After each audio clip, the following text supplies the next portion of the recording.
आम इंतखाबात के 12 रोज बाद भी वफाकी हुकूमत के खदोखाल तय न हुए। पीपी रहनुमा नदीम अफजल चंद ने 3-4 दिन में वफाकी हुकूमत बनने का दावा कर दिया।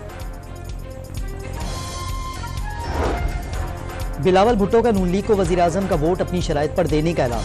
दूसरे फरीक का मौक़िफ़ तब्दील न होने पर डेडलॉक से खबरदार कर दिया।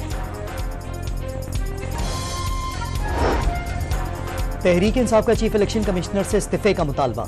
जमात इस्लामी का चीफ इलेक्शन कमिश्नर के खिलाफ आर्टिकल 6 के तहत कार्रवाई का मुतालबा। फैजाबाद धरना इंक्वायरी कमीशन की रिपोर्ट मुकम्मल। रिपोर्ट के मुताबिक मुजाहिरीन से DGC ISI के मुज़ाकरात की मंजूरी साबिक वज़ीर आज़म शाहिद खाकान अब्बासी ने दी।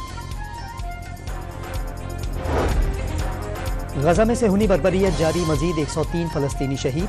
शहादतों की तादाद 29,195 हो गई। आलमी इदारे खुराक ने शुमाली गजा में ऑपरेशन बंद कर दिया।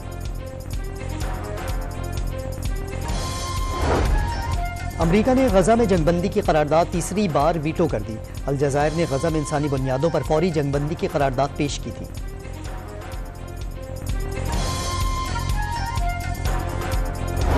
और एबटाबाद के बलाई इलाकों में बर्फबारी से सड़कें बंद। तौहीदाबाद और कुंडला में बर्फ में फंसे सयाहों को रेस्क्यू कर लिया गया।